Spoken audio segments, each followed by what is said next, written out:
like a roaring fight, crypto dreams under stadium lights, sweat and fire, hearts ignite.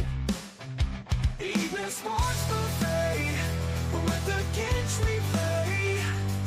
Highlights, wild scores collide, it's a riot live tonight.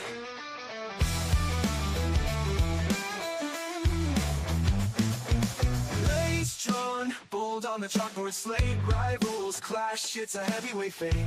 Every second pounding, can't wait. Evening sports buffet, with the Ginch we Welcome to play. another edition of Early Again, turn up your host. Again, it's cold here in the Northeast. It was a balmy 37 degrees today. A little bit warmer. Nonetheless, it's really cold. Thanks for tuning in. Thanks for the Ginch Quartet there. Went over all the NFL stuff on 4 Down Territory last segment in the 6 o'clock hour. Well, let's get to it right now, shall we? Let's go over some headlines. Again, the Dolphins were eliminated from the playoffs. Mike McDaniel came out and said today that he's opened the door for benching Tua.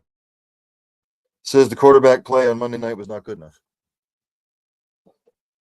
So, which tells me one of two things. What Mike McDaniel is saying to the Dolphins is, hey, you're going to keep me or you're going to keep Tua, but you're not going to keep both of us. That's basically what he's saying. So something's got to give in the offseason. Reported by Anthony Slater, ESPN, Mr. Steve Kerr has said the Joe Lockup email is no big deal. The Warriors are all frustrated.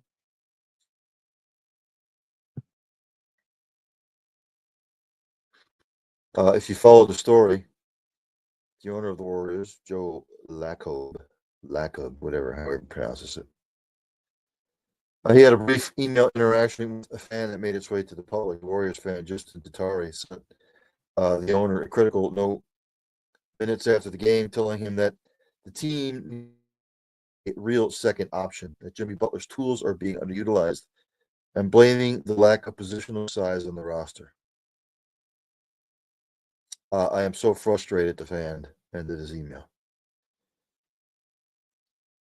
Shortly afterward, the owner, Mr. Lacko, sent back this response: "You can't be frustrated as me. I'm working on it. Educated style of play, coaches' desires regarding players, league trends. Jimmy is not the problem." That made news. Okay. So why is that news? Because it was the owner? I don't get it. There's other things going on that is more of a serious nature. By David Hale, ESPN, ACC has shared a 9-game conference schedule in its transition year.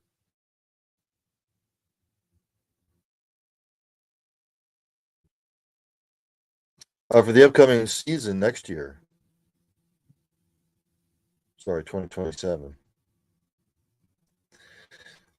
12 of its 17 schools will play 9 conference games, with Clemson, Georgia Tech, Florida State, North Carolina, and Boston College playing just 8. Those 5 teams have each multiple Power 4 opponents already scheduled outside the conference. CAC has an odd number of teams. One school will play 8 league games each season starting in 2027. 4 ACC schools, Clemson, Florida State, Georgia Tech, and Louisville, have an annual rivalry game against the SEC. And while Louisville AD Josh Heird said his school is eager to play a strong schedule each season, the other 3 initially balked at the lack of scheduling flexibility that would come with a 9-game conference slate and an annual non-conference game against their SEC rival. Step in the right direction. If you want to go to ESPN and take a look at the game, I'm not going to go down to every one of them. It'll take me forever. But good for them. I found this kind of humorous. FIFA has slashed some 2026 World Cup ticket prices after backlash.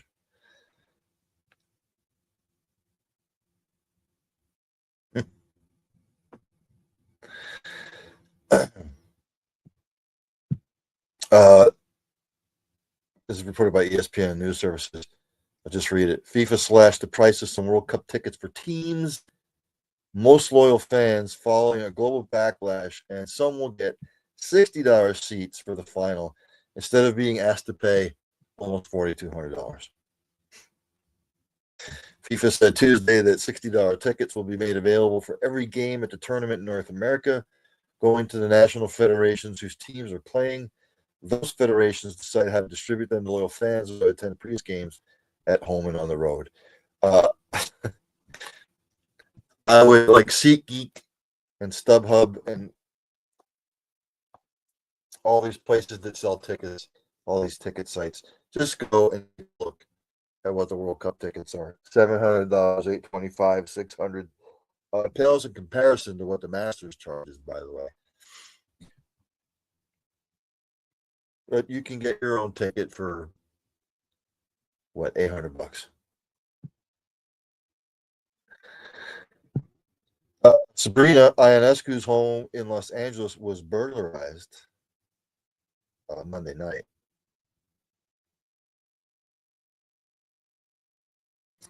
Authorities said several handbags worth more than 60 grand were stolen from the residence where Ionescu lives with husband Hronis Grasso, an offensive. He used to play for Oregon. He now plays in the NFL. The couple was not home at the time of the burglary. No arrests were made. The investigation is ongoing. $60,000 in handbags.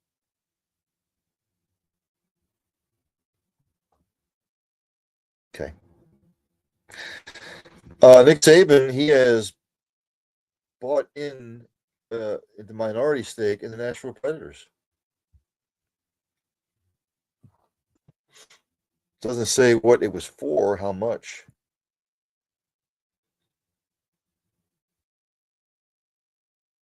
The purchase was made by Dream Sports Ventures LLC, an entity controlled by Saban and business partner Joe Agretti.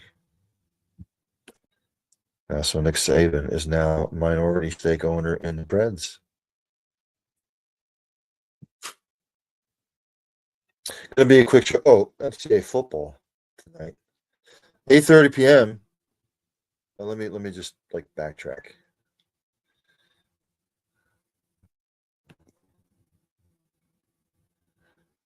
Excuse me, a little nippy here.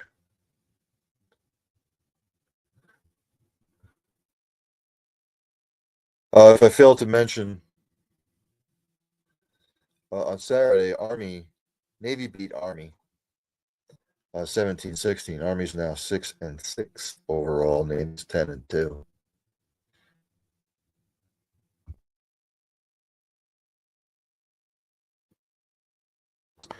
Also on Saturday, final in 4 overtime, South Carolina State beat Prairie View A&M 40-38. South Carolina State finishes the season 10-3. Prairie View A&M finishes the season 10-4. That was in the Cricket Celebration Bowl and the Bucked Up LA Bowl. Washington hammered Boise State 38-10. Washington finishes the season 9-4. Boise State finishes the season 9-5.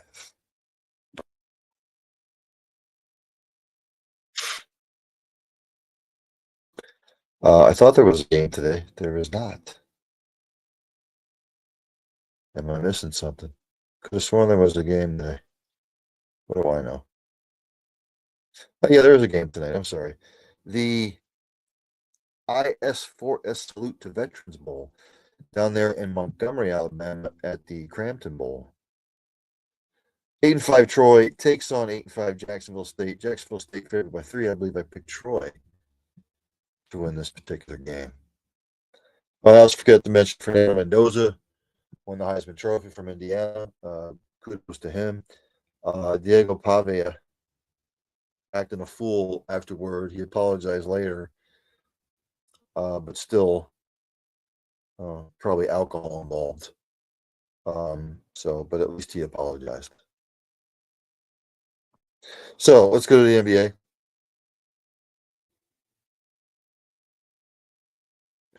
I said, let's go to the NBA. Scores from yesterday. There's only one game on the night. Spurs at the Knicks. Pistons beat the Celtics yesterday, 112 to 105. 105, sorry, it's not a no.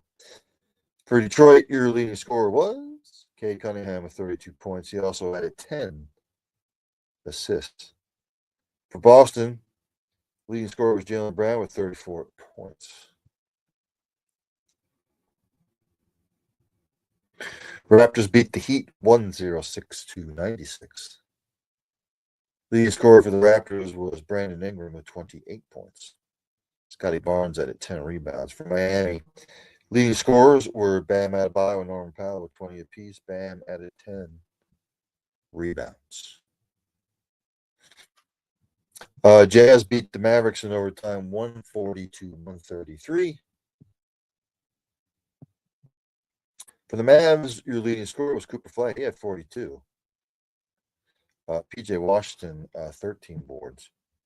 For Utah, your leading scorer was Laurie Markkinen with, Keontae George at 37 points. Larry Markkinen with double-double, 33 points. He had 16 boards.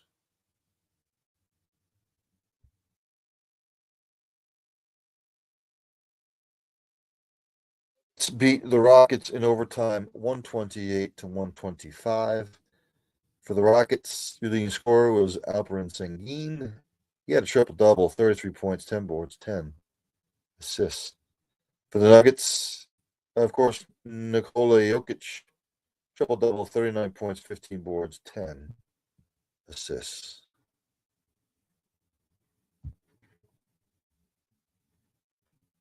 I think there was one other game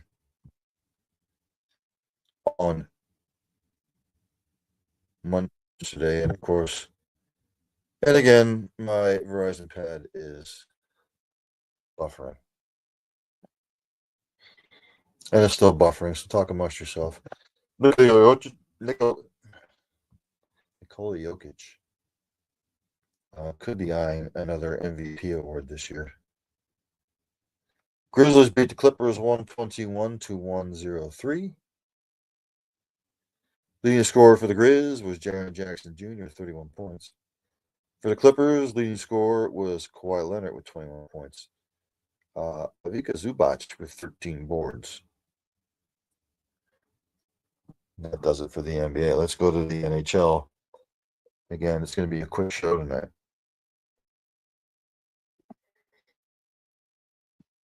It seems that the server here is really trying to piss me off.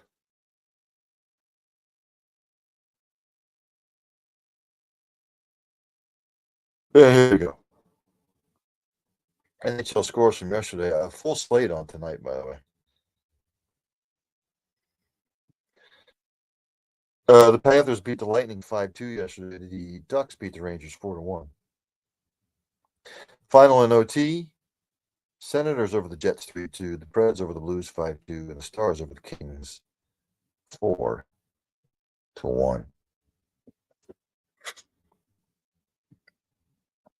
Like I said, full slate today. In the first, Mammoth Bruins scoreless. In the first, Blackhawks Maple Leafs just dropping the puck scoreless. In the first, Flyers Canadiens scoreless. Islanders Wings scoreless. The Canucks over the Rangers right now early on 1-0. In the first, Ducks Blue Jackets scoreless. Later on 7:30, Oilers Penguins. 8 p.m. Capitals Wild. 10 p.m. Flames at the Sharks, and the Avalanche at the Kraken.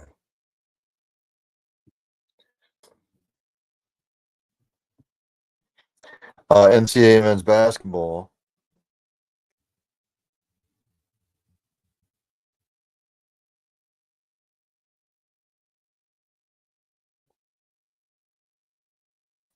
Top 25 tonight.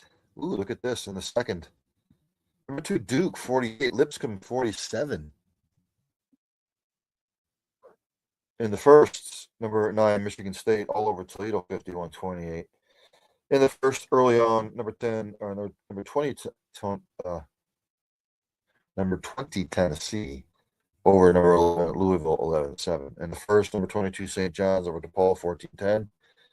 Later on at 8 o'clock, East Tennessee State at number 12, North Carolina. Number 19, Texas Tech hosts Northern Colorado. 8:30 p.m., number 5, UConn hosts Butler. 9 p.m., number 1, Arizona hosts Abilene Christian. 9 p.m., Pacific at number 10, BYU at 9 p.m. Number 14, Arkansas hosting Queens University. And at 9 p.m., number 17, Kansas hosting Towson. Lipscomb just took the lead over number 2, Duke, 49-48. Early in the second half. Let's go to the women.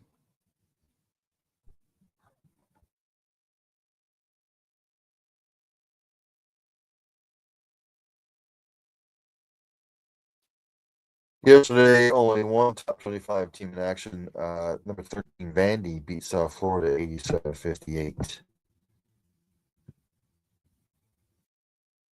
Tonight's action, top 25. There's only 3 games. 7:30 p.m., Arkansas Pine Bluff at number 9, TCU. 10 p.m., Cal Poly at number 4, UCLA. And a final earlier today, number 5, LSU hammered Morgan State 91-33. I think that's going to do it for tonight. I said it's going to be a quick show. Other than hockey, it's really a light slate across the board. So, again, as I end each show, practice empathy, have passion for what you do.